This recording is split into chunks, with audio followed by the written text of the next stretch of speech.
What's happening, everybody? Norm, everybody out there in podcast land. This is G-Man, Matterhorn Studios with Kel. How you doing, Kel? Oh, man. Hey, gosh, dang it. I'm doing good. Not on my game today. Oh, man, it must have been that great pizza. That pizza we had over at our town. Our town. Our town. Our town. Hey, Marvin's over there doing a fantastic job in a very short period of time. Big Boy. congrats on diners, drive-ins, and dives. Yes, you know, and he before this, he of course got top. I think it was number 63, like out the gate. Yeah, like after his first year, nationally, 100. Yeah, number 63, and now it's like way up at the top. Yeah, last I talked, it's like I think last I talked, he was 50, and it maybe even better, you know, now especially after this. Especially after this, they've sold out twice.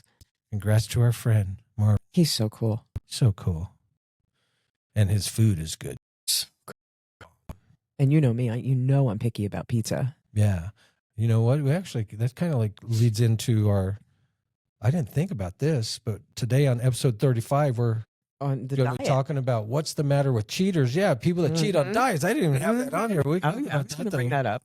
I've got 360 on cheating. I love it. I'm looking forward to it. But you know, basically kind of like the subtitles, why people do it, how they justify it, and how to protect yourself, you know, from when it happens to you. If it happens to you, hopefully it never does. But we're not here to catch or, you know, teach anybody how to cheat, but we're here to kind of understand, you know, we talked about maybe a little bit of the psychology and damage, you know, that it does, you know, build some filters, boundaries, you know, and systems, you know that I like systems, Kel, you know, but building systems that protect trust. So first and foremost, let's give a shout out to our sponsors, World Matters Incorporated.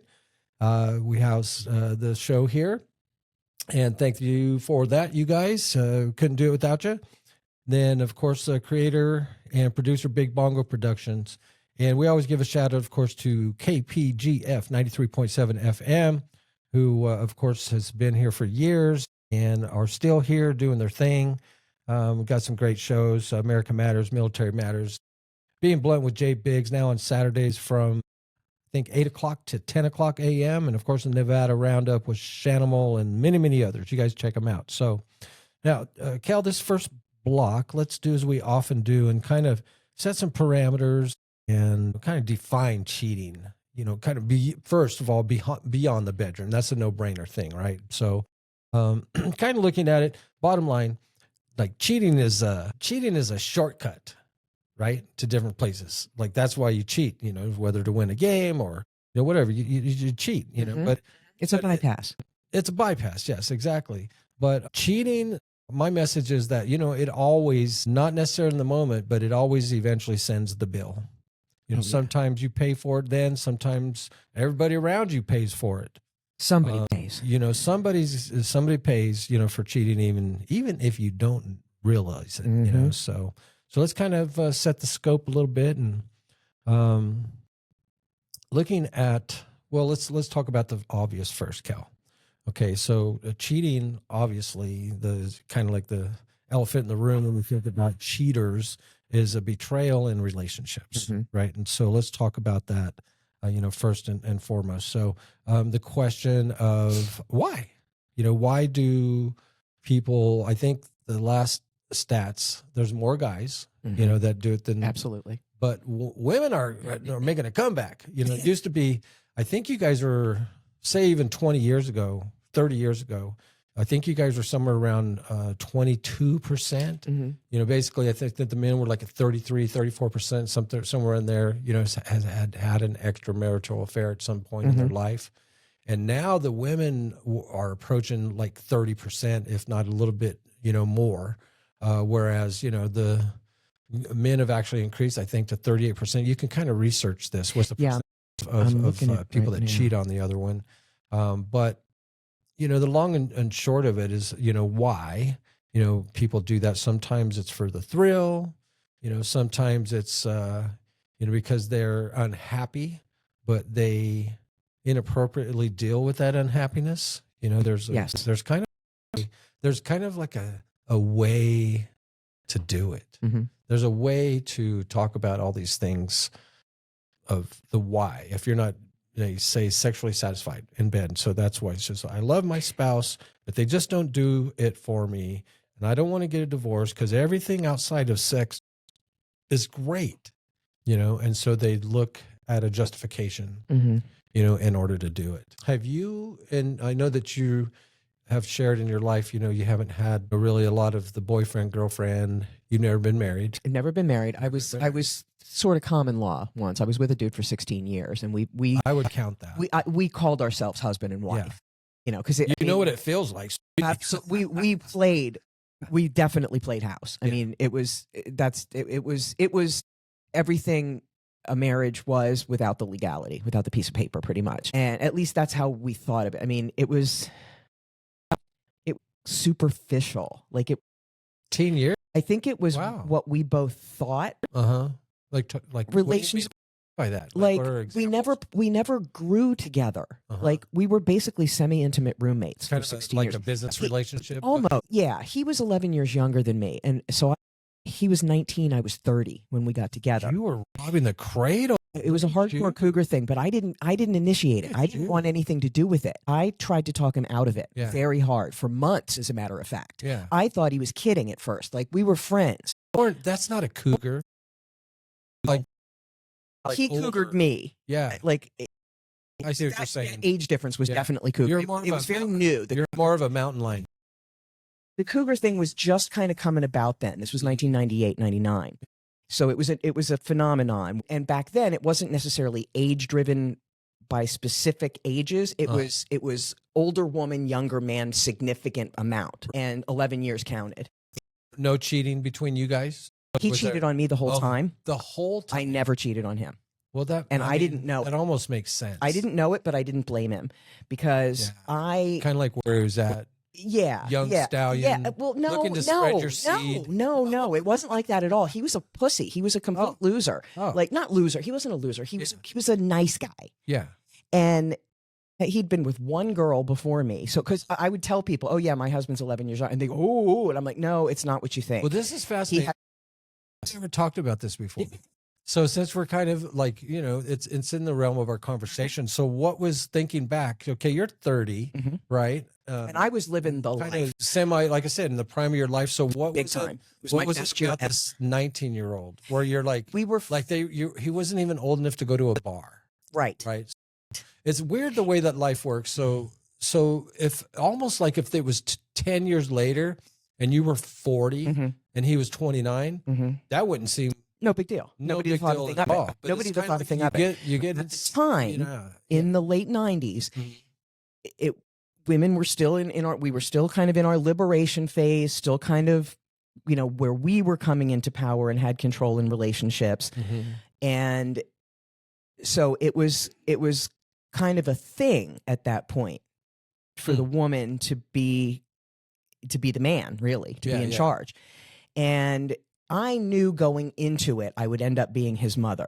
I knew that. I knew I was going to raise him. No, not intentionally, but I knew I could do it and be good at it. Yeah. And I knew there was a dynamic there between his family, how they were. I was more advanced than both of his parents. I had more experience, more money, more skills, they were great people. Yeah. Dad owned a business, mom worked for the government, and they were a great family, but limited.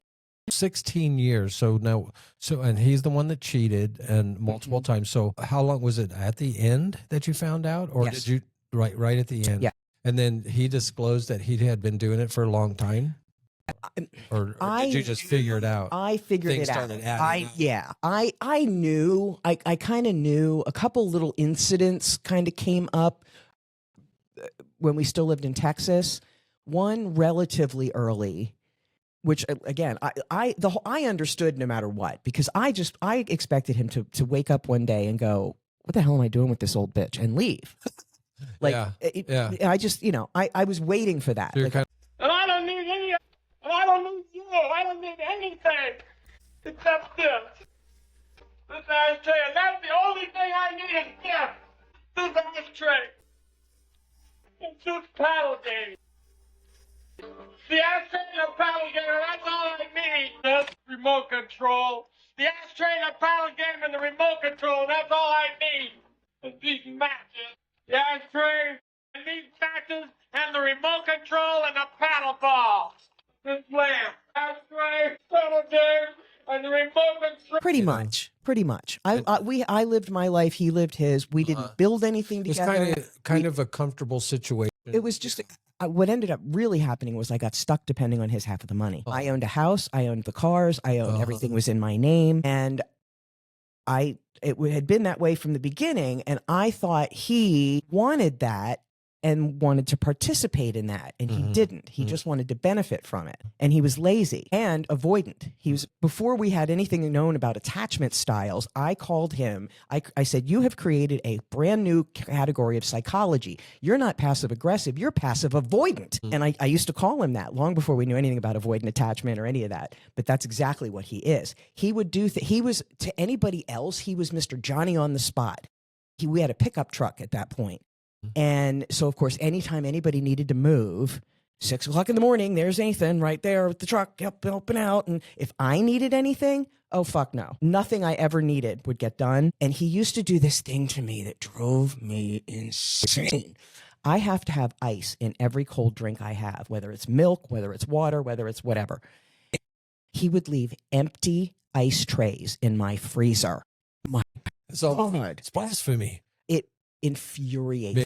Maybe when he found out, if he cheated on you, there may be a sadistic side of him that said, I'm going to just do this because I know it bothers you. No, he didn't. I didn't know actively he was cheating. No. I mean doing it. Right. So maybe he was sadistic enough to say, this drives her crazy. I'm just going to do it.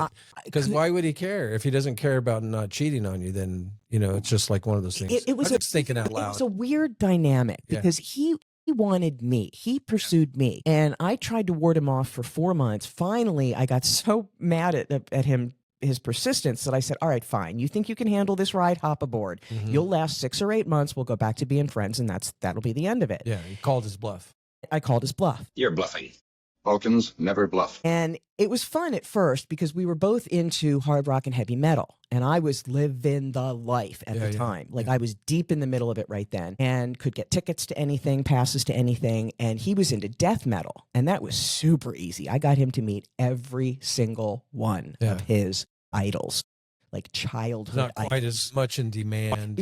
Right. So he got to meet Corpse Grinder. He got to meet Thomas. He got to meet like all these, people that were huge to him that I didn't give a crap about. I liked a couple of them, but it wasn't my thing. Right. And he actually moved to Dallas from West Texas to play in a death metal band. He was a guitar player. And so I was friends with the head of that band, and we'd heard about each other for years. And then when he finally moved to Texas, that's when we finally met and became friends. And so one night we're driving around town, smoking up, listening to music after band practice. And he tells me, he blurts out that he loves me. And I said, oh, that's sweet, honey. I love you too, And he's like, no, I'm serious. I love you. And I'm like, I know that you're cute. And he's like, no, I'm serious. I'm in love with you. And I'm like, oh, come on. Don't be ridiculous. You're 19 years old. You don't even know what that means.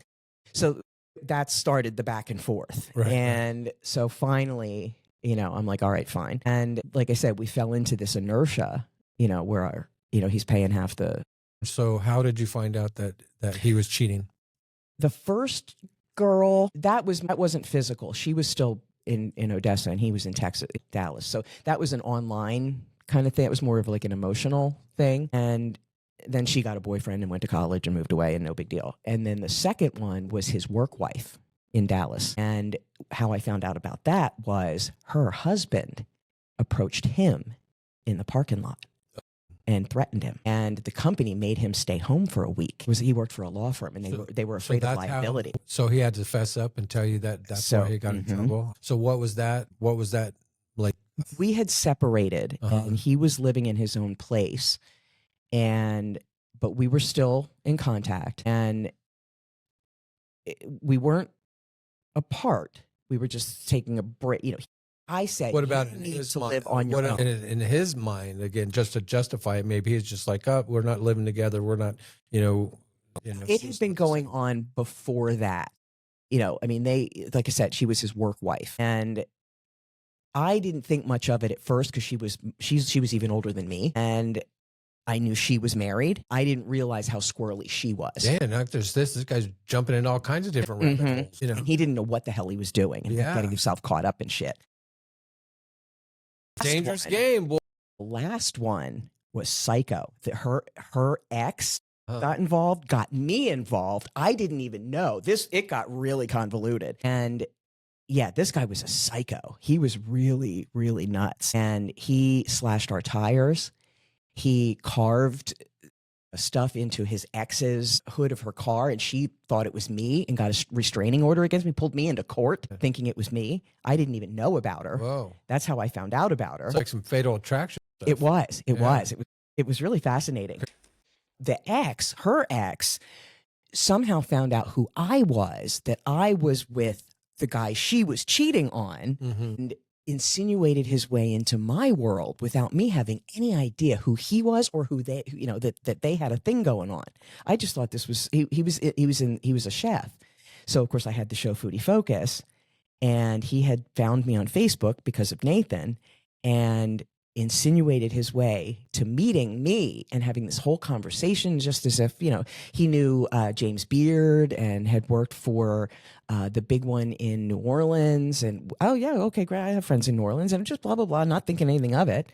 This is just this cool guy chatting, And he starts, it was just bizarre. It was just really bizarre. And then she pulls me into court. And because of what he had carved on her, what happened was I got cops knocking on my front door, and they said, "We have, Kelly Rushing, we have a restraining order." Restraining order for what? And I'm like, they read me her name, and I'm like, who? I'm like, I don't know who that is. And he said, she said you did this at this address, and I'm like, I've never been there. I have no idea what you're talking about. Yeah. And so they said, well, here's this. You have a court date. Like a false police report. Almost. And the judge laughed her out of court. It was Sferrazza. Pete Sferrazza was our judge. And so I go to court. She shows up, and I take one look at her. Like, I'm, of course, in my professional court clothes, dressed up like an adult. She is just gross. I mean, like jailhouse looking tattoos all over the place. This like inappropriately short dress, greasy hair, glasses, like just, she looked like that girl from high school that everybody was like, oh, her, like the smelly girl or whatever, and I was just like, wow, he wants that. Yeah. Okay. So doing the math, so 16-year relationship. So he's about 35 now. No, he's 40. No, I mean, when all this was going on, this was 2012. He was born in 79. So 33. Yeah. Right. Yeah. So he's, man, that's quite the story. Yeah. So, man, but, like still at the same time, I mean, when you found out that he was cheating on you, even if it was at the end and you subsequently found out that there was others, of course you felt, because you're not doing it, you're not engaging it. So you felt certainly betrayed, in a way. You said you understood. I understood because I didn't want to sleep with him. So I thought if somebody else does, good for them. Like, I literally wanted nothing to do with him. Relief. Yeah.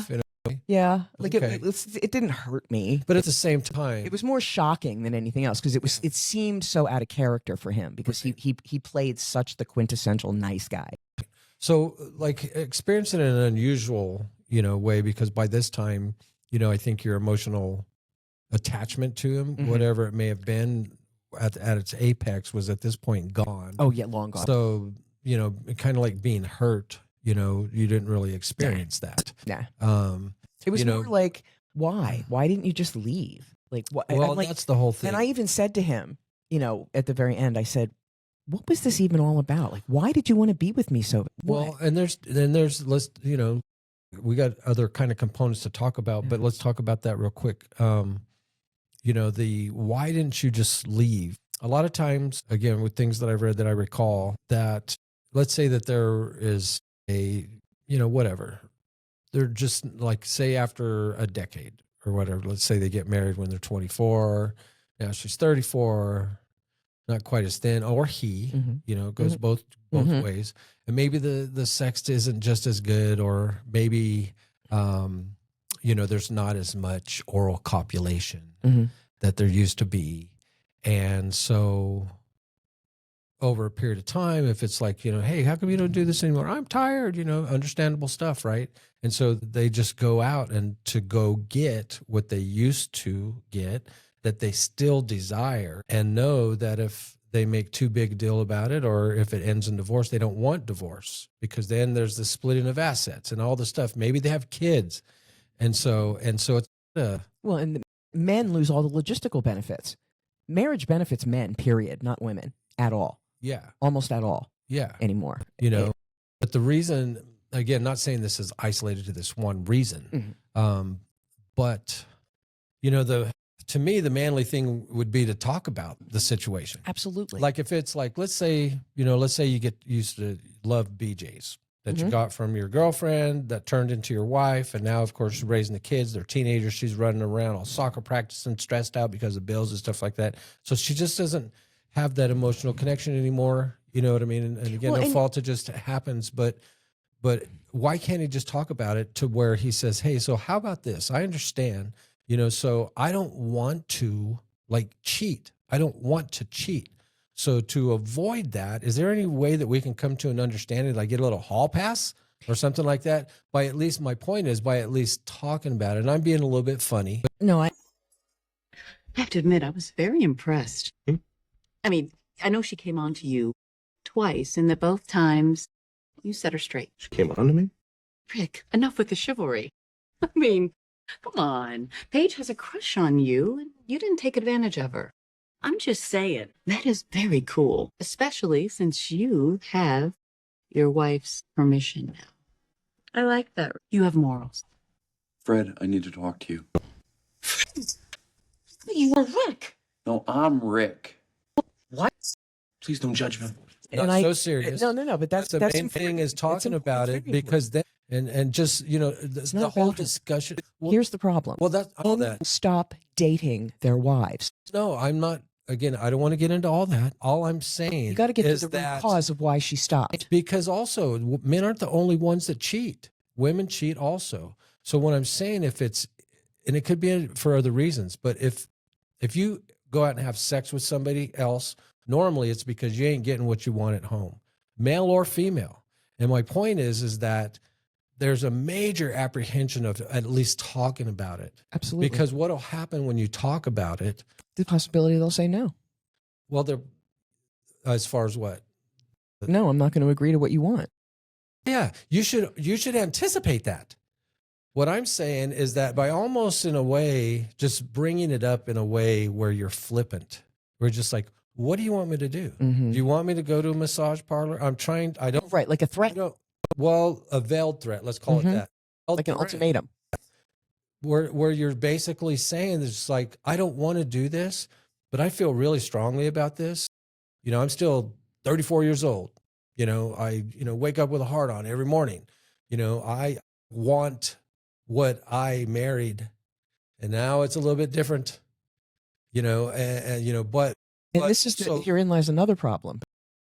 Oh, I was just going to say, and on the other side too, maybe she's not getting what she wants. Exactly. There's the only reason we withdraw is because we're not getting what we want. Right. And so there has to be a benefit, albeit with a risk, to be talking about this, not, and I don't say using it as a threat. I would actually talk about it like that. Again, just role playing, kind of in jest, or saying something like, just like, hey, or, if I'm more than you could handle, let's talk about, maybe, bringing in a third party just for hiring just for a party, an escort or whatever. And I'm being silly, to a point. But the main thing is that I think that a person would have so much more, say, honor in an uncomfortable situation if they would have more, if they were more brave talking about it than doing the easy thing. Oh, absolutely. It's so, absolutely. Oh, there's no question. The communication is key. And, again, this is the big problem. Men get into relationships thinking women will never change. Women get into relationships thinking men will change, and neither happens. Exactly. I agree. Women always change and evolve. Men rarely do. And there's going to be a gap there. So if you as a man aren't willing to evolve, this is going to happen because you stop. You stop. You guys think it's bad in your 30s? Wait until menopause comes. Pause. But it is though. But and again, It's an the point excuse. here is that we, being men, we do not have to, fortunately, experience all the horrific things that women. And do. it's not horrific. It's really not that bad. It's different for women, from what I understand. I'm not a woman, but what I've been told is that there are different degrees. If you don't do it right, it can be horrific. And having lived through it, my point is that the women go through obviously the very uncomfortable physical manifestations, but we, of course, like to save the day or help, and it's like having to watch with having your hands tied. Like my wife, it was always been a temperature thing with her. There's other physical things that women go through besides that, but like I knew not to touch the thermostat, let her have that domain, so I just don't fight over it. Fucking freezing in here, Mr. Bigglesworth. Right. And, kind of whatever I could do to help make it more comfortable. But it's an interesting thing. Again, there's a lot of stuff going on. It's a complex thing, but speak to your experience or what you're talking about. Well, the whole thing with menopause is because the medical industrial complex has been run by men for so long, they have no fucking clue. If you balance it right, it's perfectly fine. I didn't have any of those symptoms. Men having no clue? No, yeah, men have no clue what really goes on in menopause. I would agree. And they've been sweeping it under the rug for hundreds of years. Yeah, I would agree. We have functional medicine now that's amazing, that has figured out that, gee, if you balance it right, you don't have to go through that crap. Yeah. You can at least control it a little bit more. Absolutely. So that excuse is going to end up going by the wayside soon enough. All right, now let's hop from cheating in a relationship to other ways of cheating. That was a hard break there, but well, you know what? Let's do this. We are almost at the bottom of the first break, and so I did do a laughing cricket with you. That was a little bit long, but I did have a few of these set aside that we can actually go ahead. We'll try these things out right now. So speaking of cheating, before we move on to other ways of cheating, Kel, there was this lady she was cheating on her husband, and one day while they are having sex, she hears her husband, pull into the driveway, and then her boyfriend says, "Oh no, what should we do?" And she goes, hurry, get dressed and go into the living room. And once they were in the living room, unusually starts sprinkling this dude with baby powder all over him. So he's all naked. She starts spreading baby powder all over him. He says, "What are you doing?" She says, "I'm making you white like a statue. So just stand in the pose. My husband will never know you're real because he's stupid." And so her husband comes in and sees them and says to her, "What's that?" And she goes, "Well, me and Mrs. Johnson next door, we went shopping today, and she has one just like this. And I liked her so much, and she took me to get one." And so he just shrugs it off and goes about his business. And so that night, the boyfriend's still standing in the living room, still posed. He's too afraid to escape. You know what I mean? So he hears the husband wake up, open the bedroom door. Husband walks past him, goes to the kitchen, opens up the fridge, pops open a beer, makes a bologna sandwich. Then he walks up to the boyfriend that's posing as a statue, hands him the beer and the sandwich and says, "Here, I was next door at Mrs. Johnson's house, stuck in that position for 2 days, and no one gave me anything to eat."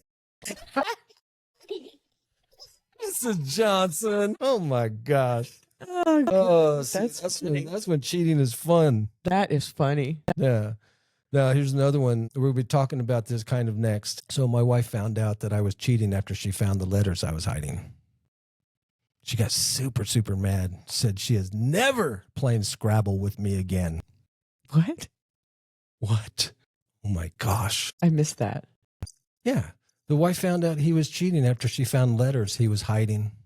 She got mad and said she's never going to play Scrabble. Too late. That was a cricket. Yeah, that was All right. a little slow on the uptake of that one. Potential dad or grandpa joke here. So why did the rabbit suspect his wife was cheating on him? Yeah. He kept finding different hairs in it. You got to be good at spelling for that joke. That's cute. Or double entendre. All right, last one. I told my girlfriend I think she's cheating on me. She told me I sound just like her husband. Yeah. Okay. That's good. All right. So that's enough about cheating.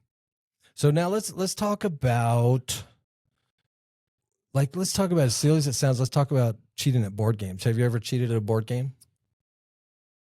I had to have. I know I this. had to have. That's what I'm saying. It's something. I was the yeah. I did. Yeah, I was gonna say. I was just gonna say I was the Monopoly banker. I think that's when I did it. I'd slip, an occasional.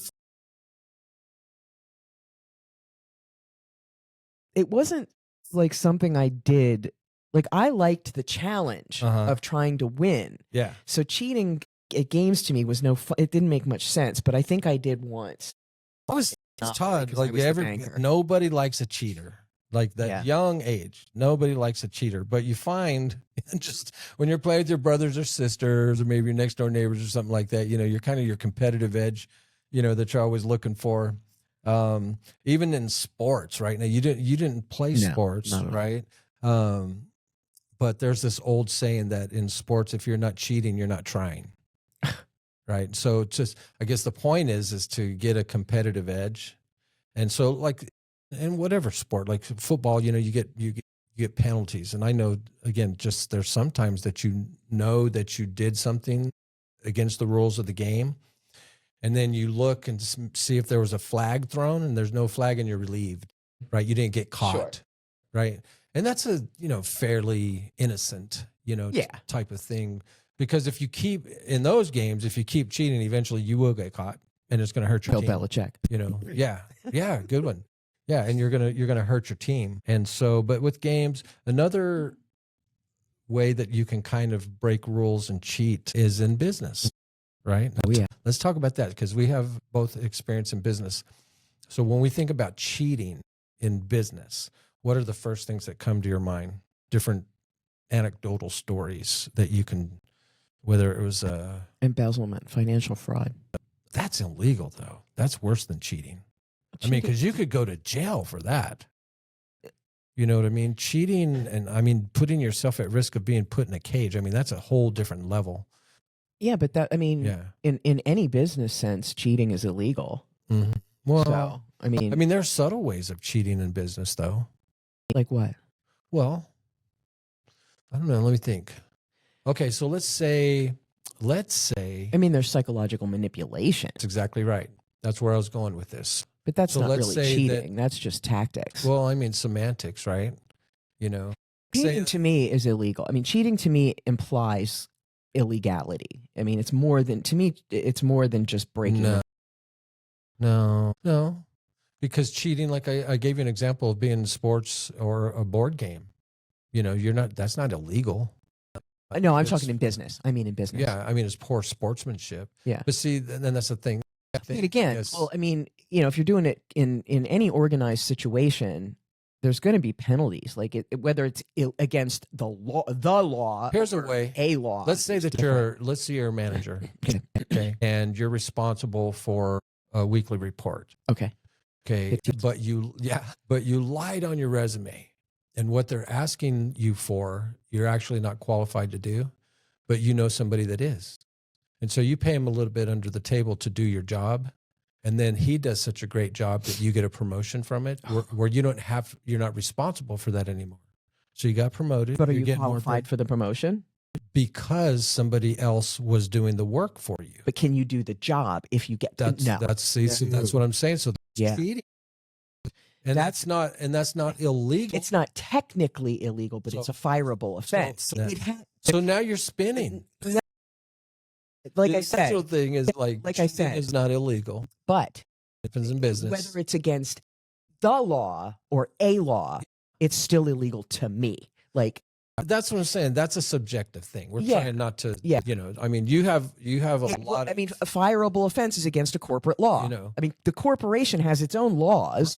We call them rules. But I'm saying my real point was that you can cheat in business Okay, without doing anything illegal. I just gave you an example. Okay, I could come up with more if you want. Yeah, I see what you're saying. I see with There's ways of getting ahead by getting around. A lot of ways in business, believe me. but you still carry the risk of losing it all if found Yeah. out. So to Yeah. me, it's the same thing, whether it's against the Yeah. law or a law, Yeah. doesn't matter as long as the consequences are still. Yeah, You and that's a subtle point. Yeah, the yeah. main thing I guess that we're trying to get to is just kind of It's highly explore unethical. different ways that people cheat, and some of them are kind of accepted, and they're cute, like with the little board games.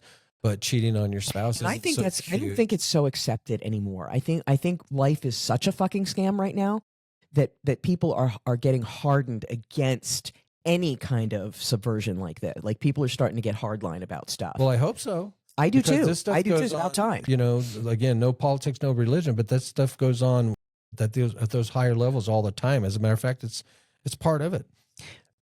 There was a study that It's part of it until it overtakes it, and we're now at the point where we've hit the tipping point where there's more corruption than not. yeah, We absolutely. can't have that. I would agree. That's why I would we're in the agree with state of that. collapse. That's why 1/3 of the population turned itself off completely. Yeah. Against it, and there's never been more quote independence. Right. As far as between the two major party system. But again, we digress.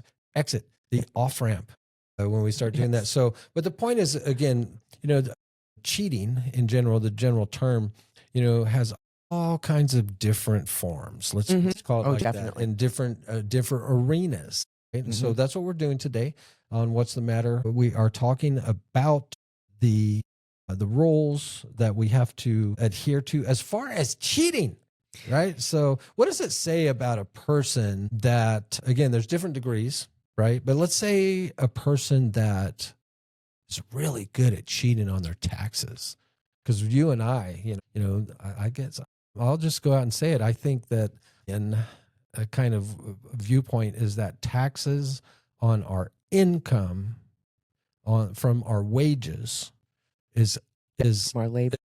It's theft. yeah, it's absolute theft. theft. It's No question. 100%. No I question. don't mind paying taxes. I don't mind for paying our user defense, our defense User things that fees. are worthy, but it's supposed to be from the flow of goods, products, and services that flow through our economy. If I go out and buy a shovel, yeah, I'll give them some extra cent, a few cents, to go towards the programs, of course, that the American taxpayer, wants. But anyway, people that cheat on their taxes, do you begrudge them? Oh, hell no. I mean, if they can get away with it, right? Type of thing. I guess a very famous story is I think Wesley Snipes owed like $3 million or something like that. And he went to jail for a while, because of it. And so telling you to do it. His taxes, or did he straight up evade? I think he evaded. I think he Yeah, evaded. yeah, I think he just evaded. didn't pay. That's different. That's a little bit different.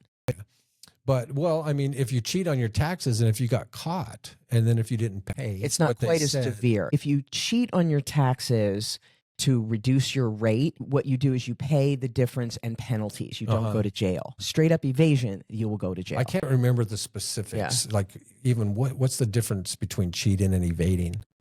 Evading is you just don't pay. You don't file, you don't pay. You go, Yeah. come You get just me. don't, you don't Yeah, participate. you don't participate. Participate. Cheating Okay, is interesting. where like you You take more find out- deductions or Yeah. you inflate how much you gave to charity or whatever. And if they catch you with that, you pay whatever the difference in they redo your taxes with the new amount. Yep. Whatever the new amount is, you pay the difference and plus penalties. We don't want to find out about that. No. So what do you think about cheating on your resume? Fudging, embellishing. Everybody does Everybody does. It's Yeah. it's actually advised that you do that now Mhm. because of the Keywords. AI systems. Keyword. It's search. yes. It's now You you're got to not- figure you out don't- what you it- did and how it applies it- to the job that you're applying. It's not so much embellishment in the fact of where you inflate that you did more than you say you did more than you did. Mm. It's embellish in the language that you use. It's using more inflated language to describe what you did to make it sound a little more important, but Gotcha. is still attached to there's a that process line. too. It's so different. You used to go in and fill out an application and almost like get an interview right then. Mhm. Like, you would just walk. Now, if you there's- even talk there's to no anybody, walking in no, there. you they think can't- you're weird. right? It's weird. They may call the cops on you. You come in and say, hey, I want to apply for this job. Well, we do that online. Right. Just like Nobody wants to talk to I you. wanted to come in and like meet, if I'm going to come in, like what, and stuff like that. I've actually I've done that before. Like within the last 5 years, I just get left. I was just like, well, that wasn't That what was we weird. Well, and the gentleman took time to talk to me, but there was no, like back in the day, it was just like, oh, you're applying. Come on in. Oh, great. Let me give you a quick tour.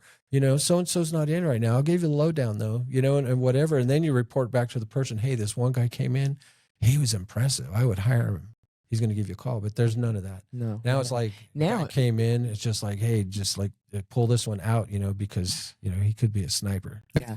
Well, I mean, you can't even get a phone number to call anybody or a name. That's true. I've done Yeah. AI interviews recently. That's freaking bizarre. What? That's bizarre. I don't like it. I wouldn't like it either. I don't like it. How did It's you get through that? weird. It's very weird. Not well. I didn't do well. Yeah. It's kind of like I can't- we can take a test. Oh, I can take a test like crazy. Yeah, but being But- interviewed by AI, that it's weird. very weird because It's going like- to be normal. it asks. I mean, it converses with you. Yeah. I mean, it acts like a person. So it Yeah. asks you a question. It was asking you legit questions. legit questions. I'm trying to answer like a human. I mean, I'm a human. I'm like, well, gee, let me think about that. And it's cutting me off It was because a voice interview. it's a voice. It's What? like an actual voice interview. Wow.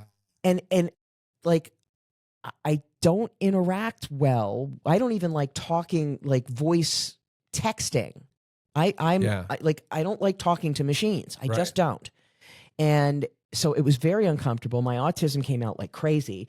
And it like you can't get any real feedback or even a feel for how you're doing because it just keeps kissing your ass. There's no eye contact. There's no eye contact. Yeah. There's no body language. There's Right. no nothing. Yeah. To do that. It's really bizarre. Very, very clinical, very cold. I mean, it's very warm to you in what it says, but it basically reinforces everything you say. So you get no concept of if it's if what you're saying is hitting the mark or not, because it says, it'll reinforce it. It'll say, oh, that, that's good experience for whatever. Oh, I see you have, you've done that for a while, or like, it's very weird because you can't even gauge like with a person even. You can tell regardless of what they say, you can read and feel and kind of get an idea of how your Interesting. response is being So received. would you say that the companies that employ AI to interview people, are those companies cheating? No, it's not a cheat. Well, and here's what I was saying. So are they cheating prospective employees from having a legit? Oh, I see what you're saying. Like, are people getting cheated out? I think there's a cheat. I think both sides are getting cheated. Yeah. I think both sides are getting cheated because you're going to get some people who can inherently interact with that because that's just what they do. And then you're going to get people like me who are outrageously qualified, but you'll never prove it by talking to a machine. They're going to fall through the cracks. I'm going to fall through the cracks. Yeah, I'm going to fall through the cracks because you have to talk to me about my experience in order to really get the breadth and depth because it's so vast. Yeah, there's a place for it, but man, There's a place for it, we're but all not worried about the human interaction. Yes. part. And especially something to me, as a business owner or if I'm managing a division, you want to see, touch, I would feel think. your product, Yeah. and so you can't really touch a potential employee. You could get in trouble for that. Well, but you get what still. I'm talking Yeah, about. absolutely, I do. And put them almost through an appropriate, kind of stress test. There's different ways of doing that, but you want to see how people, respond. So what about this? This is kind of a novel kind of way of cheating. First of all, let me ask you if you think it happens. Do you think, now this has to do with civic trust violations, right? So us as a whole, as a society, do you think that there's cheating that goes on in elections? Oh, I know there is. Yeah. I absolutely know there is. So the voting systems broadly, right? Mm-hmm. You're convinced of that too. There's improprieties at different parts of I've the country, seen- different parts of the. I've seen it done on the computer.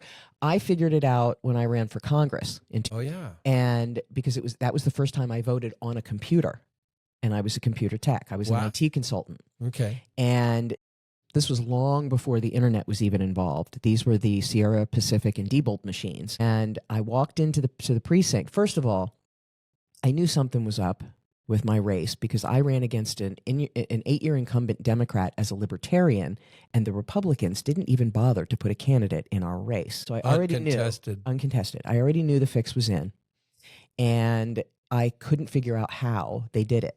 And then I walked in, and they handed me this thing that looked like a Nintendo cartridge, and said, "Go ahead over to the machine, put the cartridge in, and it will walk you through." So as I am going through and pressing my button for the candidates I wanted, I had no idea that when I pressed the button for candidate A, that 5 votes weren't tabulated for candidate B. I had no way to verify that, no way to check it, no nothing. We didn't get a printout like we do now here in Nevada. Nothing. And I took the cartridge out of my machine after I did all my stuff, put it in this mainframe machine, and it went. That's kind of things were kind of still primitive. Relatively. And we're talking 2000, so you're talking 15 years after 85, which is like the earliest that computers started going into the office. Right. You know, and so we used to vote on machines, but they were still tripping on Y2K in 2000. Right. Exactly. I had just went through a big thing with that. And back then, we used to vote on those machines where you would push the thing. Remember the metal things that we push to one side or the other? And it would tabulate that way, but it wasn't. Was that the Chad? Was that the forms where? Yeah, they pushed through the punch cards. Yep. And so that was Gore. Yeah, first Gore. And right around that same time, I read a book called Vote Scam by the Collier brothers, who are now dead, where they had upended the whole system in Florida. They figured it all out and they exposed it in this book. So I knew back then that's how it was done. And then I later, after I said, that's how they do it. If I press button A, I bet you, I don't know that they're not tabulating for B. I then saw a computer program that detailed exactly that. It showed it like it had the machine. It showed the test subject coming up, pressing the buttons, and how it showed the back end of what was going on. It didn't show the code, but it showed the back end of what was actually happening. Yeah, so you actually experienced it then, and so. Well, I was already questioning it too, because when I went to vote the first time when I was 18, and all the people that my grandparents bitched about were still in office, and they were long dead at that point. And then, when I went to run when I was 32, and the same people are still in office. We're talking Orrin Hatch, Strom Thurmond, John Boehner, Mitch McConnell, Pelosi, Boxer, Waters, all that whole cabal. I'm going, how is this possible? My grandparents bitched about him. My parents bitched about him. I certainly didn't vote for him. Did you vote for any of these people? And nobody I knew had voted for any of these people, and they're still getting put back in office. What do you think as we get this exit ramp here of the two things, I guess? Number one is in regards to this, assuming again cheating goes on. What do you think about the requirement for voter ID? And secondly, going back to paper. It's not voter fraud. It's election ballots. Fraud. We need to go back to hand-counted paper ballots. Period. End of story. That's the main thing. That's it. Voter ID won't do a damn thing. It's not the voters that are committing the fraud. It's all done systemically behind the scenes. I mean, they may involve one or two like ballot stuffing when you were doing the mail-in shit, but it's not voter fraud. It is election fraud. Yeah, I got you. All right, so let's define, kind of like this little cheating spectrum. Let's talk about that. So kind of categorize playful cheating, right? So you're talking board games with friends. Now, I have to say, if you're cheating at poker, that could cost you your life.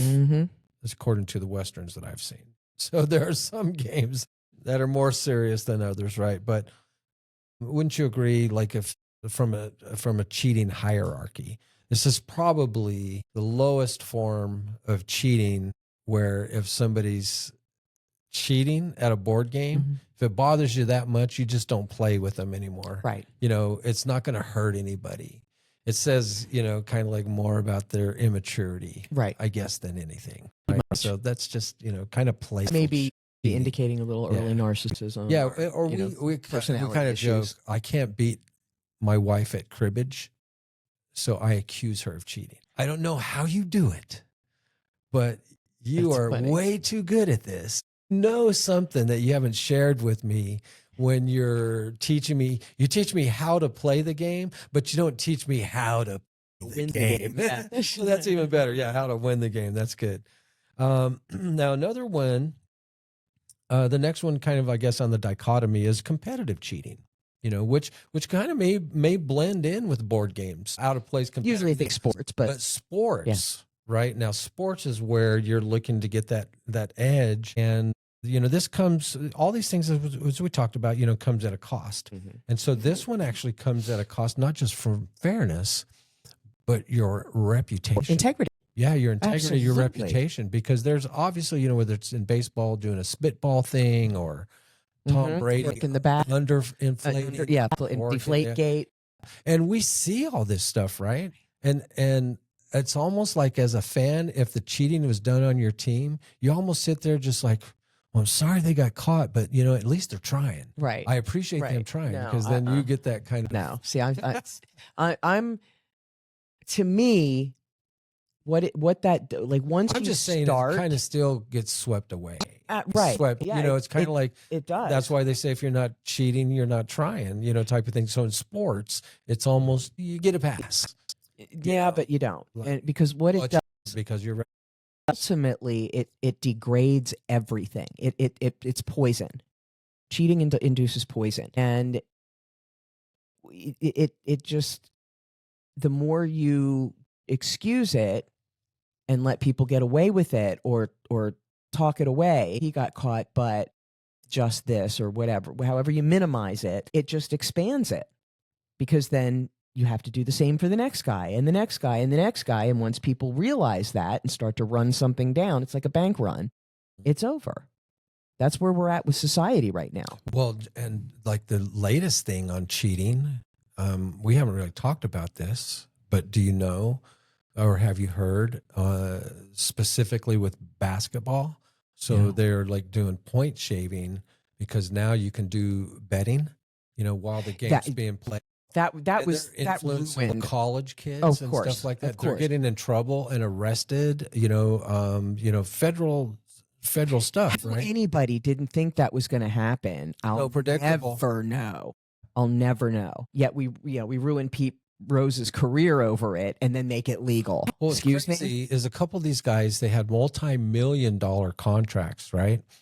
And so they're doing this thing, putting their things at risk for like 50 grand, a couple $100,000 that they were making, on the side by Right, doing this, by right. being involved with this, and they're like risking millions of dollars, to make something. They're just Stupid. like not very good business decisions. No, really not. So And that's when you know. That's when you know somebody's ego is corrupted. Like they're done. now, a little thing here, this is pure speculation, but what if they were blackmailed into doing that because somebody knew something Oh, about another Of course. family members of theirs? If you don't do this, you're going to make some money, first of all, but if you don't do this, we're going to sell out. expose. We're going to sell out Happens your all the time. Uncle Johnny. Happens all the time. Happens in politics. Yeah. Happens all the time. Yeah. Especially, and now with AI and deep fakes and doxing and all of that, it's actually what's going to happen is we're in that it gets worse before it gets better phase.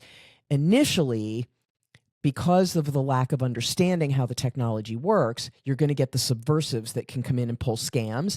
But what that does is it exposes the scams, and then comes in the next layer that hardens everything Right. and cuts that out. So the more that this happens and the more that it comes out, the better we can root it out. And I think we're getting to a point now, I think this is a big part of revelation/disclosure, is where it's going to get harder and harder and harder to subvert systems, to not be honest, to not tell the truth. I hope so. And it's kind of like, is it Minority Report, or what's the one that has the cops, the robot cops? I didn't see the movie, but I've seen bits and pieces of it where it forces, like, it's just everything is so RoboCop cop. It's like, it can't be that one. Right. Drop the gun.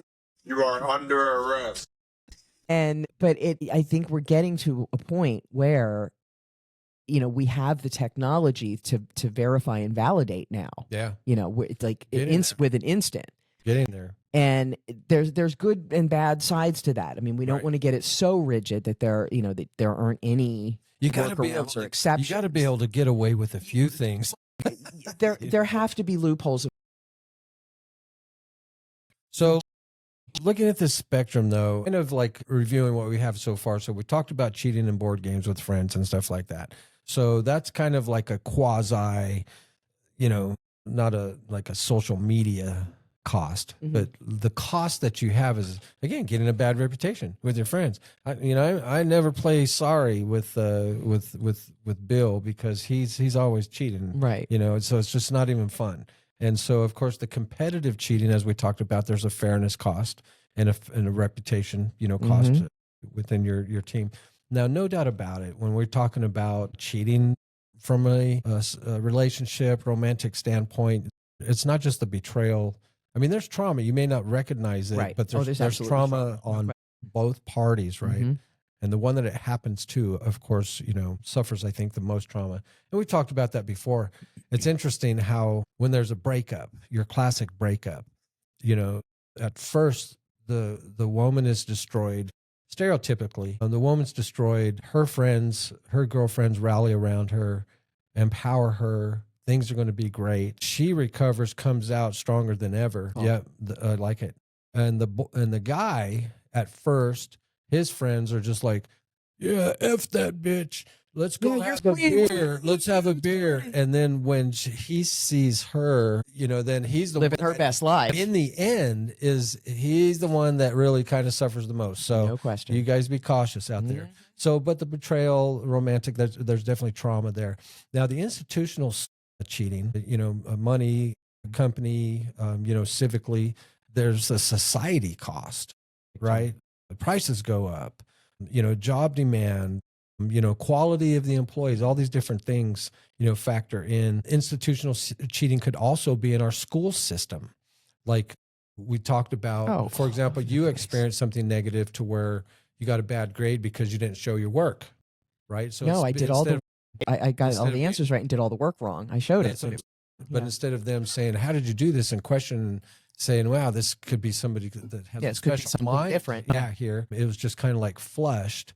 But there are things that are happening right now where the equipment that's being used, they're not being taught how to actually think. What if there was what are those energy bombs, that can take down all of our communication and stuff like that, where you had to, Like a solar flare. had to do something that you couldn't rely on your software, but you still had a job to do. You have to be able to understand things when, you kind of have an Armageddon moment or stuff like Absolutely. that. But anyway, so moving on, what do you think, Kel, just an open little question here before we go to the next block. What's the most common form of cheating that you have seen people excuse? Like what, they just kind of blow it off and like, this is no big deal. Everybody does it, but it's still cheating. Anything come to mind? Wow, that's a tough one. I would say social media. What do you mean? Just, man, I don't know, when somebody posts a picture with like 30 filters on it. Okay. So you kind of like portray, a life that is like, creating a perception. yeah.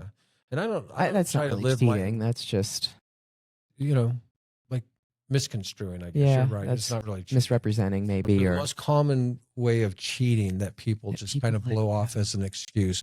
Speeding. yeah, is that really cheating? Yeah. There's a law. You're breaking the It's law. Breaking a typically. law, it's not Yeah, really you're cheating. cheating. I mean, maybe Yeah. you're trying to cheat your schedule, but you're not really cheating. Yeah. To me, cheating involves like somebody against something. You know what I Yeah. mean? Like that's not, like to me, it's like cheating is when you're breaking a covenant that's like that can affect something else. Like Mhm. driving 40 in a 35 doesn't affect anything or anybody unless you hit AI. somebody. Maybe AI is cheating. You can cheat with AI for Mhm. sure. Yeah. Like in tests where you're supposed to know things and you can go out and ask AI the answer kind of thing. Or, I would say then like when you say the most cheating goes on, would people just kind of like automatically gravitate towards sexual cheating? Relationship cheating? Is that the most common? No, I it would think happens it's one of the most common, but with an I wouldn't excuse, say though. people let people get away with it. You know what I mean? Like No, I everybody mean- does it. But it's the most common one with a built-in excuse. And even if this excuse is just like, I'm not saying it was right, but I did it Right. because I wasn't happy. Right. Right. You know, Right. probably, huh? Yeah. Because when you think of the word cheaters, a cheater, that's probably the first thing that people gravitate to. Automatically. Yeah. Usually you automatically think stepping out on a relationship. Yeah, it's kind of become a euphemism for I think because infidelity. yeah, and I think we automatically gravitate towards that because few of us think of ourselves as cheaters. So when you think of cheating, that's what you go to, because whether you would do it or not, that's just kind of what you think. Like I don't cheat at games. I don't cheat my bank. I don't cheat. You know what I mean? Like I would never think of any. Well, you're kind of grounded. But I've you're grounded in the fact that if you cheat, it often leads to not good things. No, it just doesn't. It just doesn't. It just I don't like the way I feel. To me, ethics are easy. Like Yeah. I don't have a Like problem a running through a neighborhood or shortcut. Yeah. Like why? What a dick. Like what's the point? Like, Yes. why even? Well, that's the only reason. Well, we're going to talk about this. So let's my next section is let's talk about the drivers. What motivates these different types of cheating, right? So the first driver, is entitlement. Well, it's not necessarily in order, but the first one I have is entitlement. Yes. Where people think, I deserve this. Right. I deserve this. Right. And so again, this isn't a political thing. This is, I'll just let you know personally, the whole thing about, I like to, again, not being misogynistic, but from when I was young, I like to protect women because in some ways they're the strongest. In some ways they're the most vulnerable. So I've got daughters, I've got granddaughters. And if I had to experience my ladies in my life having to unwillingly compete against a biological male, I'll fucking lose it. Yeah. So call me what you want. But that's like one of those 80-20 things. Sure. Where it's truly. And that's not misogynistic. That's biological. Safe. It's not safe. Sports, you've got a lot of things going on. There's hard objects that are moving very fast. And there's too many examples in just a short period of time within the last 5 years, 10 years, whatever you're talking about, where this has been a controversy. So I can only imagine. And from what I've learned, there's kind of this history of a competitor that can't handle it with the guys. And so you want to say, this is who I am. And then, you want to have it a little bit easier, and that's a coward. That's a coward. It's a cop out. That's ego. That's ego bullshit. So that's all I got to say about that. There's definitely in that case some sort of entitlement. You're cheating. You are cheating. There's some things that you can't control. Hey, I had, when I was young, I had dreams about playing in the NFL and Major League Baseball and stuff like that. But at the end of the day, you know what? It got to a point to where I was good, but I wasn't as good as someone else. You weren't willing to do the work you knew was necessary at that level. And even that may not have helped. I may not have still gotten there if I was to do it. That's not that you weren't willing, but you weren't willing to take the risk of doing that work and having it fail anyway. Selling out. That being my number one and most consuming things. That was the most important thing to me in my life. I never did that like everybody that reaches those leagues do. Right. And that's the bullshit of it. It's like, here you are being the ethical one, being like, I'm not going to do that. Enough. And then you find out everybody that got to that level had to cheat to do it. Well, or they paid more of a price that I wasn't willing to pay, like you're talking about. A former coach, I mean, I was young. I was still in high school, and he tried out for the Oakland Raiders. And so, and like big, just like mad respect, just like we couldn't imagine like why you didn't make the team. How come you didn't make the team, coach? You know what he said? He goes, because I wasn't good enough. Right. And so, man, just like And man, have now enough self-image to just like to accept that and move accept on. and move on. That's Thank the you. thing. We have this bullshit now where with all these damn kids that were raised given trophies just for showing up Yeah. that now think they're Yeah. entitled to compete where they're not even qualified. Now, the next thing that we're talking about drivers of what leads people to cheat. The first one's entitlement. Now, the second one is basic insecurity. Yes. You know, I need Ego. this in order to feel good. Ego. You know, and so I need this. I don't feel enough, and I need this to fulfill me. Okay, so some sort of insecurity that they can latch onto. Another one is that the drivers of cheating is sometimes is the thrill and the novelty of it. It's just like little Get away with it. Mhm. I can I know, speak but to you that. don't. I was a little rascal when I was younger. I knew I wasn't supposed to be doing that. But what happened when we get away with it, then on Monday morning at the lockers with all of your buddies, talking about all your war stories and things that you got away with. And you were kind of like, if they laughed at your story or, you're the most popular and stuff like that, that's that thrill, type of thing. Sometimes, and again, this is kind of a sad driver, but sometimes, and I wouldn't kind of weary on saying it's justified, but it's understandable, is that sometimes people cheat sometimes because their driver is scarcity or being under pressure. That's a bit. of some That's sort, that's right? a bit. Okay. Yeah. I have an example. So Okay, go I for it. cheated. I was desperate for money, and I was in high school, and we had a creative writing contest, and I plagiarized and got caught. Oh, you got caught. Ooh.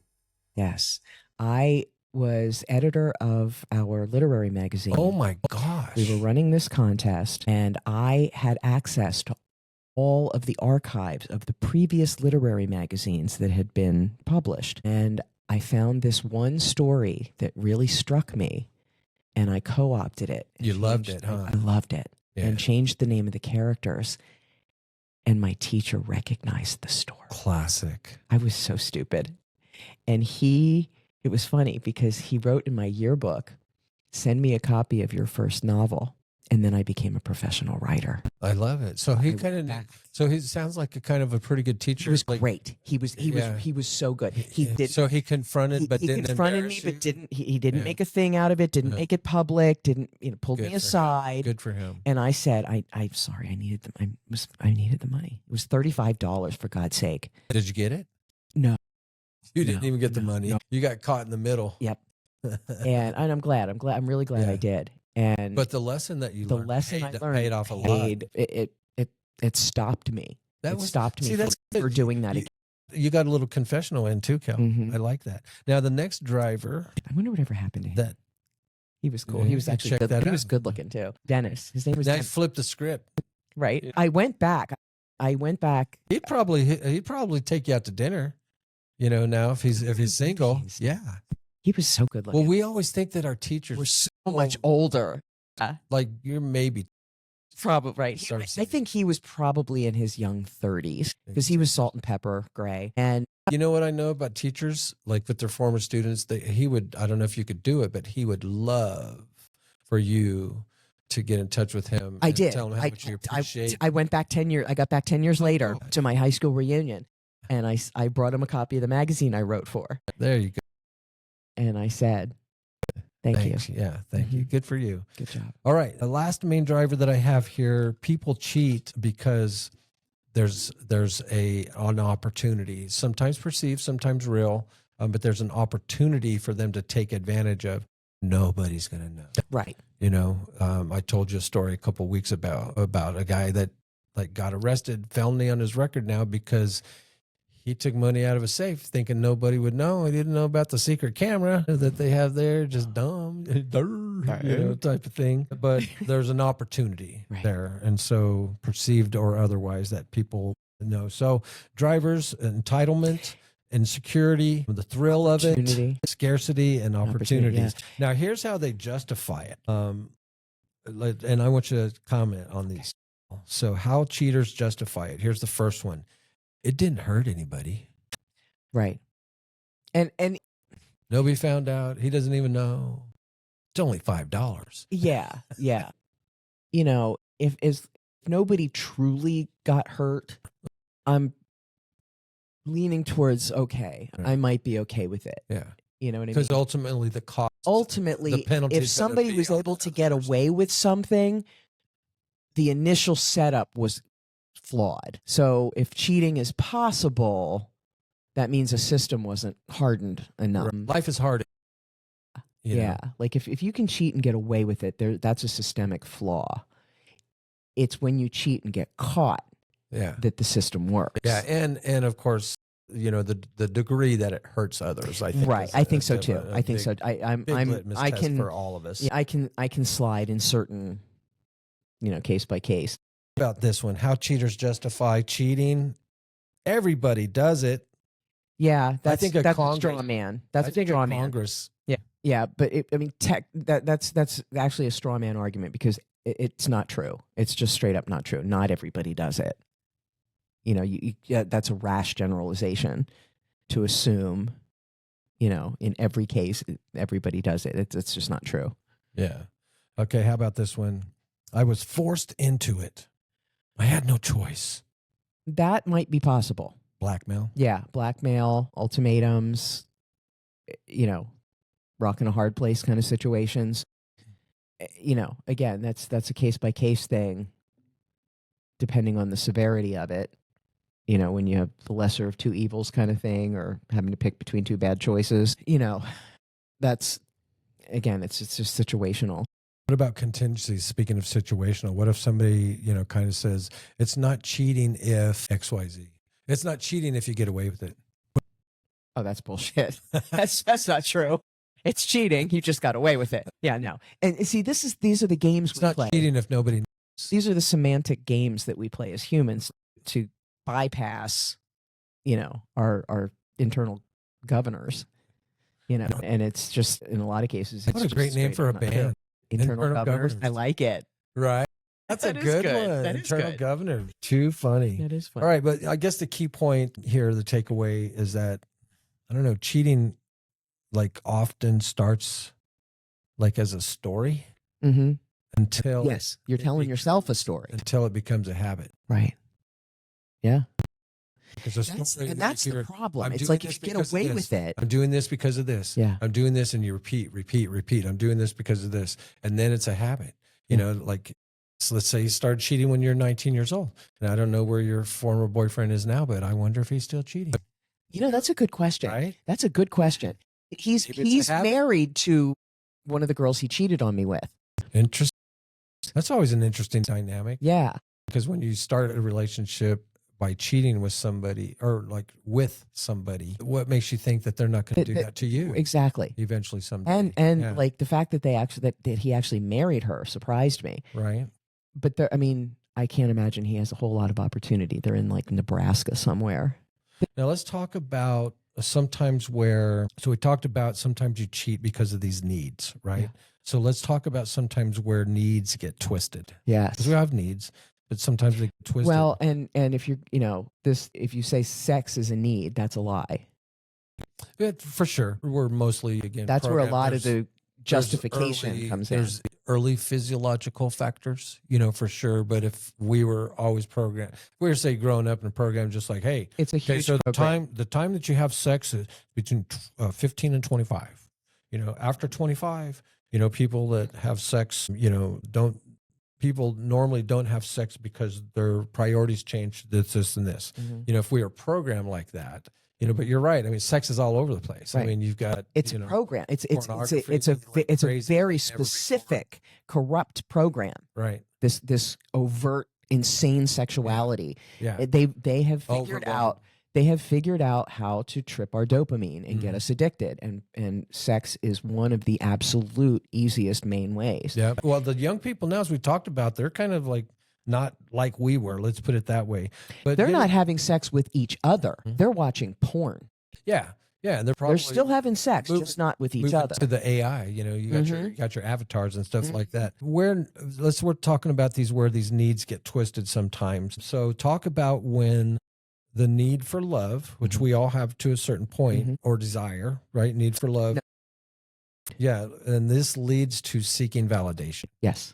Yeah. Big So, time. so talk Big about that time. slippery slope. Oh yeah. I mean, that's most of, when you're talking about, like cheating because of lack of sex or whatever, it's because you want that external validation. Mm-hmm. And that's such a slippery slope. And if we were raised in society to care for ourselves first, instead of this horrible thing that we're taught where you're supposed to give to everybody else and you come last.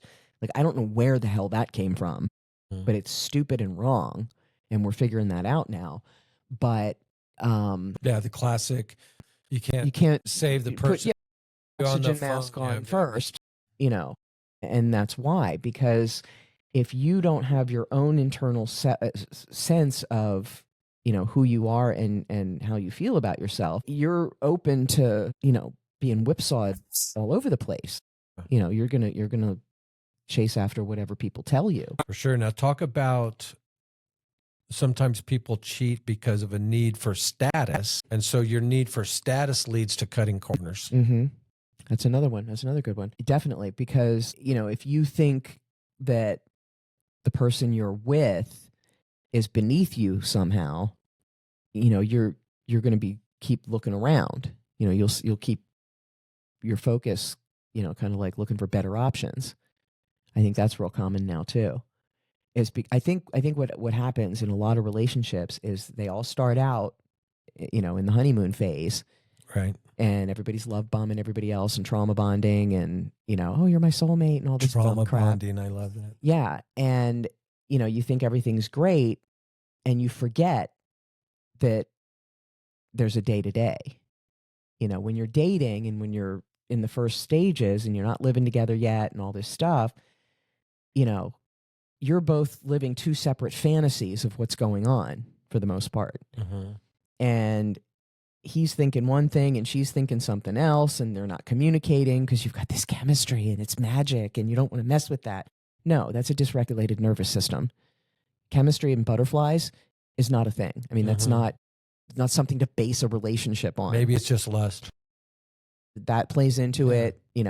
It keeps you, your body is reacting, with anxiety. That's butterflies are anxiety. And boring, what happens is when you get with somebody that's healthy and it's a healthy situation, it's pretty boring. It's just day-to-day stuff. There's no highs and lows. And a lot of us have been in so many dramatic situations that are constant, oh yeah, up and down and drama this and crisis that and all this stuff. That's all. Oh, and some people get addicted to that, and you get addicted to it, and they can't break out of having that chemical type of relationship, and you just attract that energy, and so it's an endless loop. Yeah, sometimes for people to break out of, and that's where healing comes in. And people get afraid to heal because they get used to that and think it's excitement until it all falls apart again, and then they go, "Oh, this again," and so they resist actually healing the root cause of that stuff, so this doesn't keep happening, because they think they'll never have that magic relationship or that exciting, stupid Disney delusion we've been sold, which is really just not real. It doesn't exist. Now, this is an interesting one. So help me break this down. So we are talking about because people cheat because of some sort of need, otherwise, right? And so what if somebody was doing some sort of cheating because they have a need for safety of some sort? Let's think of job security, where they have a need for safety, and then that leads them to like hiding or possibly lying in different situations because they want the safety and security of their job. Sure.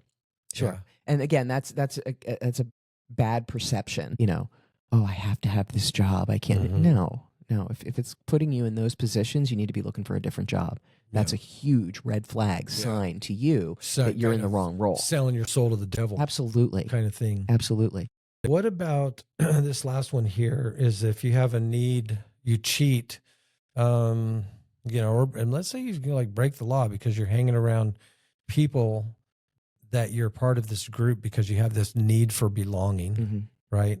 And then this kind of leads to this groupthink cheating or breaking the law. I guess it's like birds of a feather flock together, not that. It's like, it's be an careful who you induction. associate Yeah. with. You can You're get product induced. of your environment. You Yes. may not have been ever have imagined such a thing, but you get into the hive mind, and that energy sucks you in.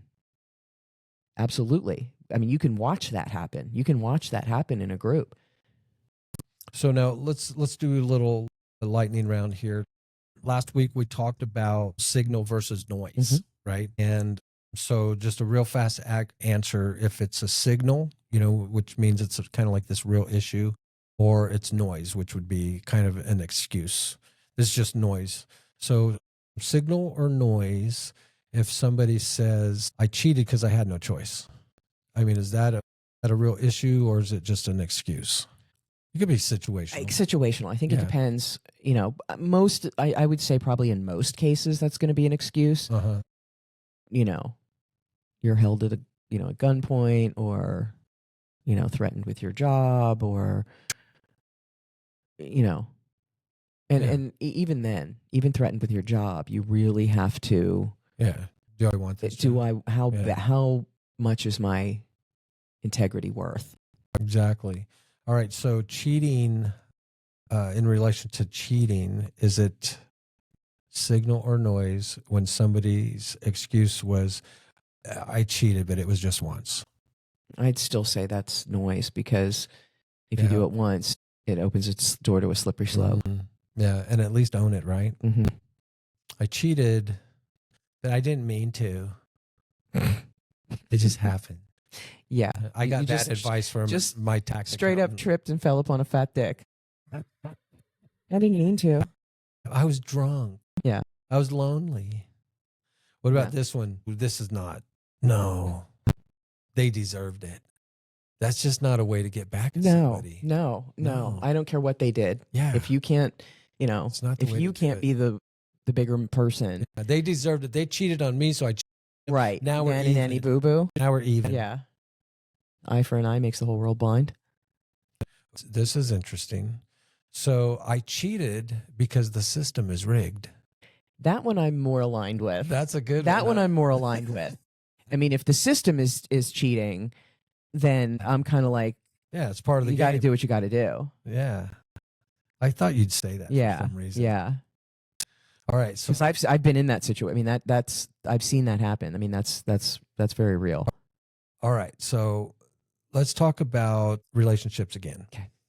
And patterns, right, that may happen before some cheating happens. Like, so patterns that precede the cheating. And so like trying to put some things out here so you can actually we don't want you to be paranoid, right? We don't want you to be unreasonably paranoid. No.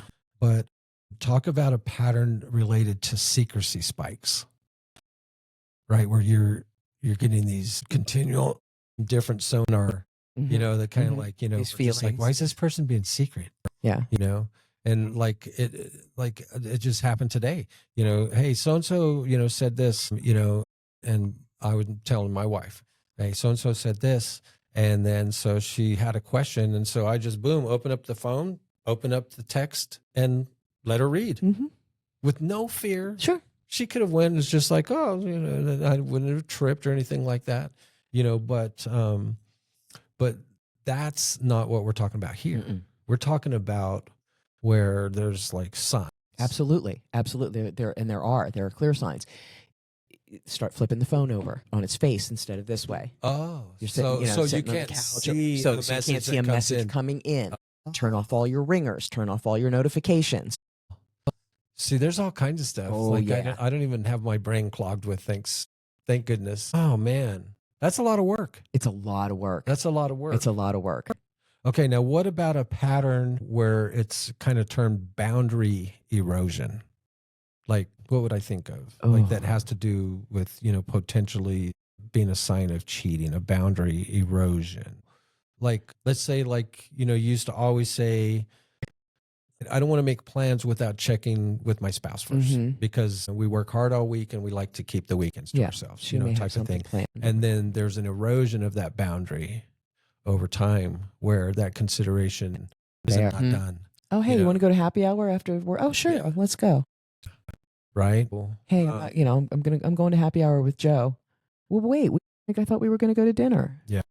Yeah. Now, what about like separate life behaviors? Yep. Where, like talk about that phenomenon, separate life behaviors. I think that's where you just start doing and disregarding. You don't even There's mention. no check-in. There's no check-ins. You just go, I want to go to happy hour tonight? Sure. And you just go. Right. No text, no. Or you don't text until you're there. Yeah. Like, by the way, or not at all. Yeah, or not at You all. know? Or, you start making your own plans. Yeah. You don't include them. I'm going to go to a networking. You could almost see if you had a working mind, right? So I'm putting on my little hat here. It's like if I ever wanted to cheat and get away with it, right? It's almost to this regard, you would say, start creating some new habits, right? Where you don't, so the boundary erosion. So you just start like after work, go to a happy hour, with some of your buddies. And then you contact your wife while you're with your buddies and say, hey, just wanted to let you know. But you're starting to establish kind of like a different habit. Right. Or And you so say, then, I'm going out to happy hour. I'll be home at 6 and don't come home till 10. That wouldn't work, at least not in the beginning. But, setting some sort of new habit, that seems, of course, innocuous and, nothing's going wrong. But what you're doing is you're setting aside the time. Yeah. Because then when and if you did want to have an affair, she's going to think that you're just at happy hour with your buddies. Oh, I see what you're saying. Okay, like a built-in. Separate life behavior. I'm going to play poker at John's every Thursday. Okay, I see what you're saying. And Johnny's okay with cheating. Right, so he'll back you up if she calls and says, hey, is he there? We he used to just do when we left. were kids. I'm spending the night over here, and you want to go to a concert. Only it's not your parent this time. Exactly. So not advocating that. I'm just saying that these are some of the things that happen. May happen. Separate life behaviors. Yep. Let's see. Here's a good question, a little thought-provoking question for you. So is cheating a symptom or is it a decision? Oh, it's a symptom for sure. Mm-hmm. Oh, yeah, there's a root cause that created that. Right. Absolutely. Right. Absolutely. Otherwise, you wouldn't get into a committed relationship. If you want to play the field or think you're going to want to be with other people, why would you commit? It could be a symptom of a lot of things too. Oh, yeah. Immaturity. Neglect, immaturity, ego, need for validation. Yeah. So another question, can trust be rebuilt and what does it require? And of course, we talked about a lot of different ways to cheat. So just in a general sense, I mean, it could be. It can. I've seen it. I've seen it happen where proper repair is made and you can get past it. Step one's owning. Step one is absolutely owning it. Absolutely being remorseful about it and initiating effort to repair and evolve. Like where she's not saying, well, we need to go to therapy now. He's saying, I'm going to get help with this. Right. I need a coach. I need a therapist. I need help. I can't fix this within myself. I need a different perspective. Remember earlier when I was trying to come up with ways that you could cheat in business? I actually have more written down here. Okay. So like a way to cheat in business, padding numbers. Oh, sure. Right? False TPS report. Oh, gosh. Oh, falsify. That's yeah. What about expense reports? Oh, big time. We talked about resume, right? Yeah. So now that's a good one. Now you understand there's a way to cheat in business. That's not legal. Yeah. But it's still, it's illegal within the business. It's unethical. It's unethical, and within the business, it's fireable. Happens all the time. Happens all the time. All the time, every day. So, other examples of cheating, admittedly somewhat subjective. And I was primarily thinking public companies where cheating is illegal. Sure. Even in the big companies. Sure. So here's a way of cheating: strategic communication, okay, versus kind of like deception, right? So you're having these backdoor meetings, right? That privy, sure, insider trading, which is illegal, but happens all the time. That's illegal. Yeah. Well, yes, it is. Illegal in Congress. Nope. It's illegal then too. They just don't get in trouble. Well, they passed the law, I think, in 2012, but now they need to do it again because it didn't take. it expired or something, some bullshit like that. So another example of work or business cheating would be to, some things that kind of potentially in a business would have some culture impact.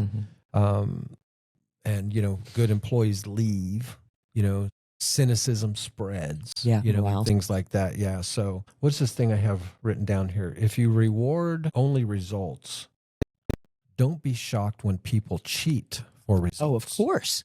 Absolutely. Absolutely. There's no question. It's a soft thing there, but that's very profound. You got to, it's kind of like that question or the commercial again. I saw it right after I mentioned it to you last week.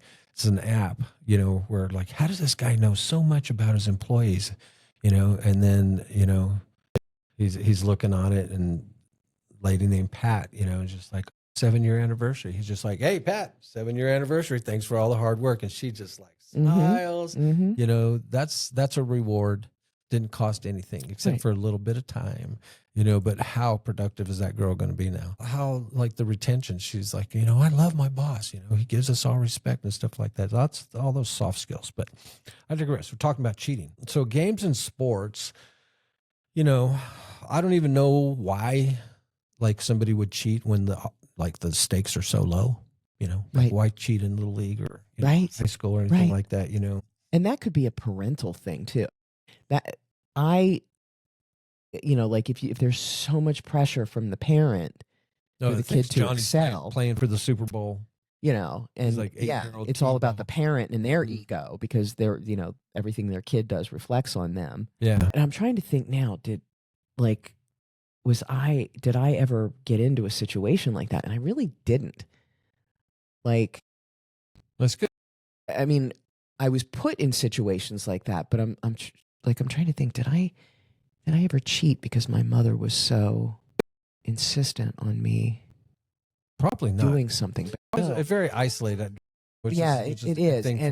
And so much, like a lot of the stuff that she put, credit, that was big to her was stuff I couldn't really cheat at. Yeah. Like competing with flute. She made me compete in these music in these competitions to get into this. It was called counties, districts, and regionals, and then states. And I got as far as districts and just wasn't good enough. Yeah. And there's a lot of competition. It was heavy. And most of the kids I competed against, all they did was play flute. Yeah. She had me in so much different stuff and then still wanted me to be the best. Yeah. Yikes. But no, I didn't.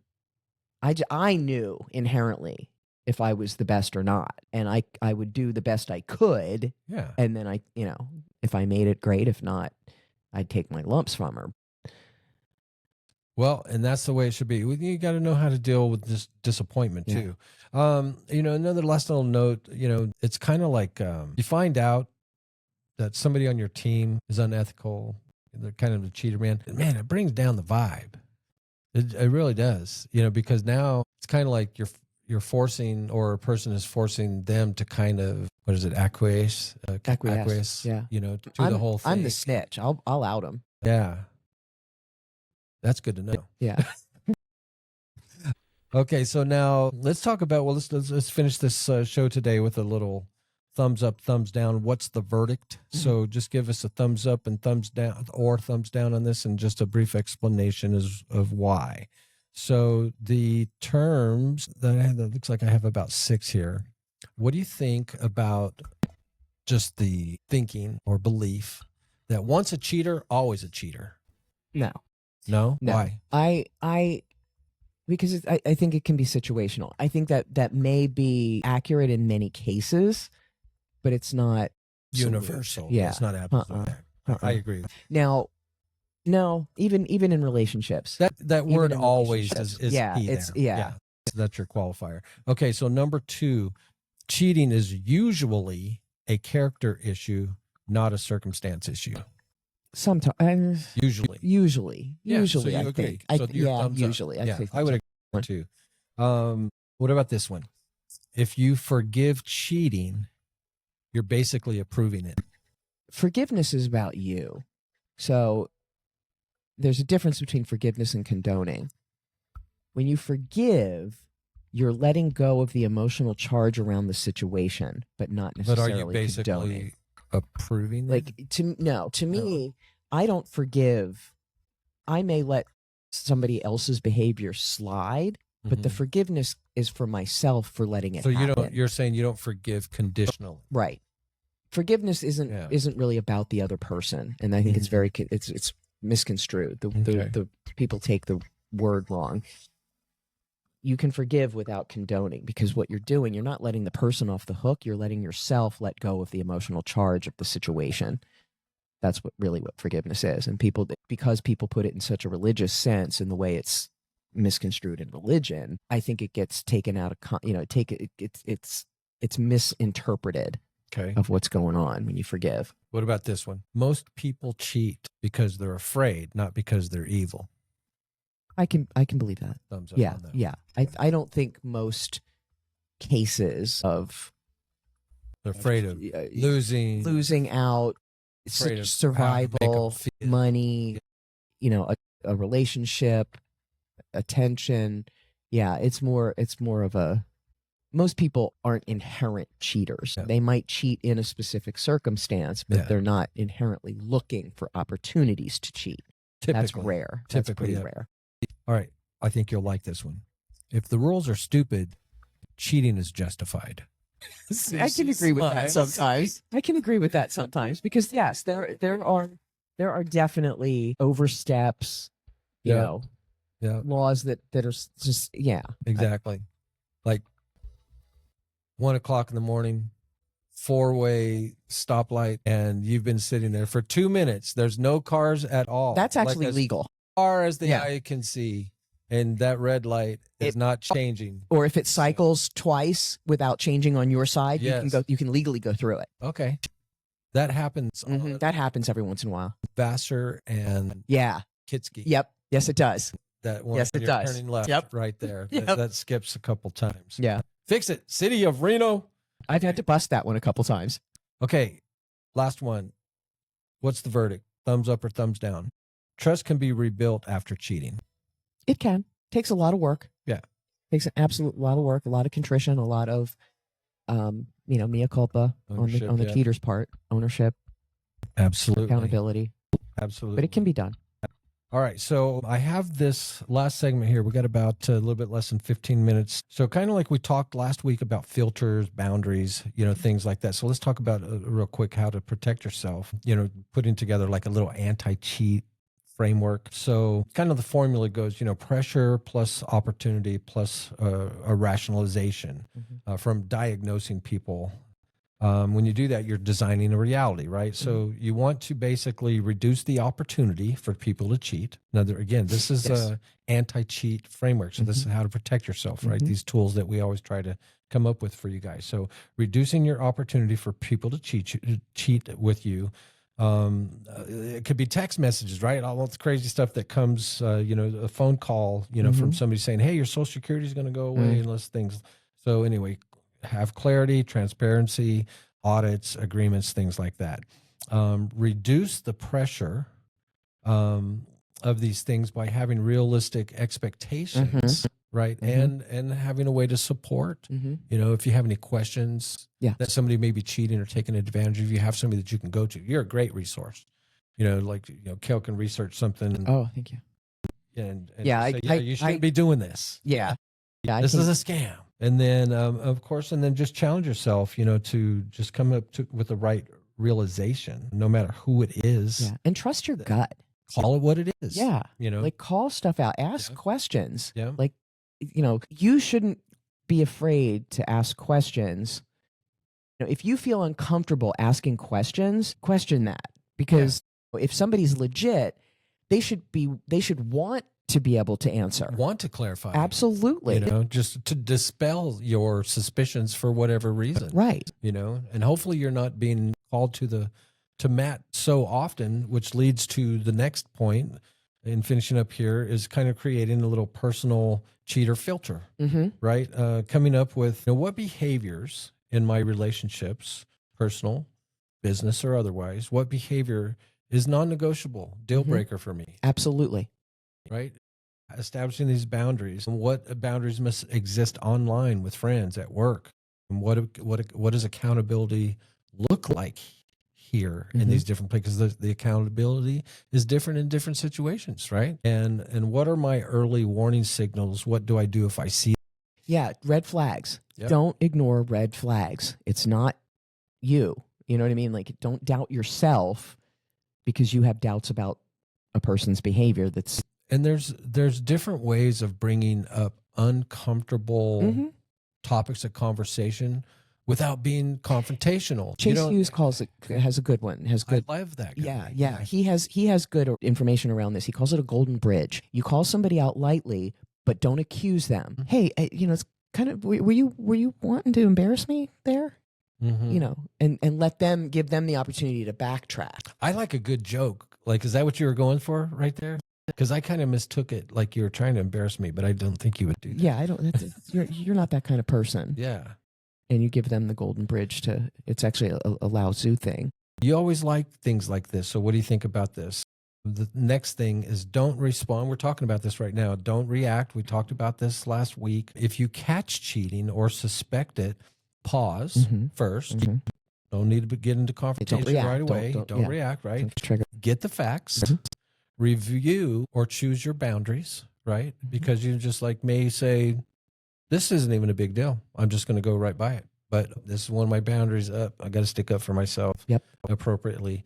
Communicate cleanly. No profanity. Be mature. Be mature, which is the last one, which is act with dignity. Yeah. So just chill, pause a little bit, get the facts, remind yourself or choose your boundaries, communicate cleanly, and then, of course, act with dignity. That's your, kind of respond, don't react. If you catch somebody cheating or suspect it, okay? Matters of fact, here we are, keeping it grounded, simple and safe. Cheating corrodes trust really fast, spreads cynicism.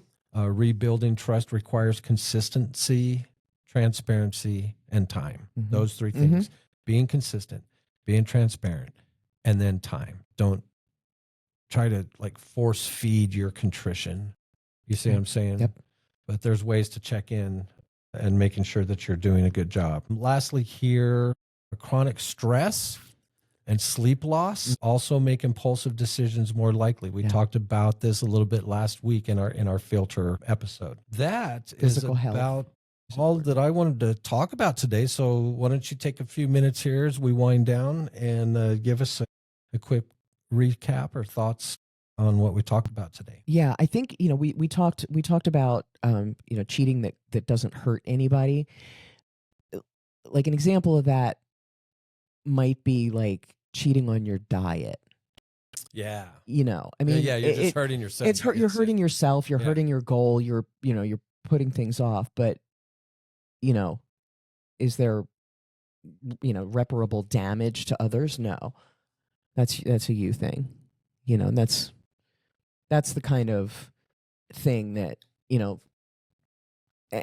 that I think that's where it's not as big a deal.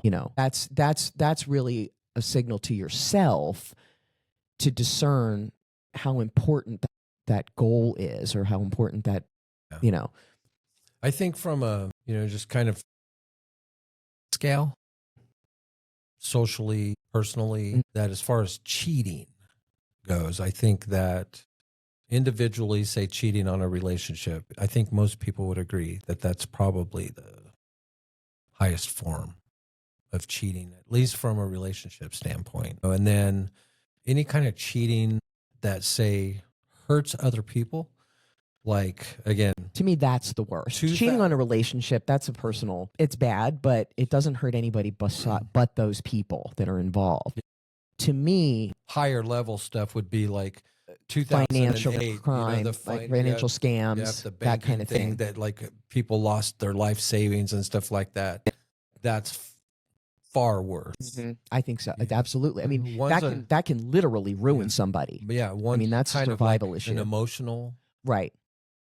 Not And that's, I mean, not that's up to crime, you to you know? how bad, how long it takes you to recover from that. Either you cling to it or you let it go. Yeah, for sure.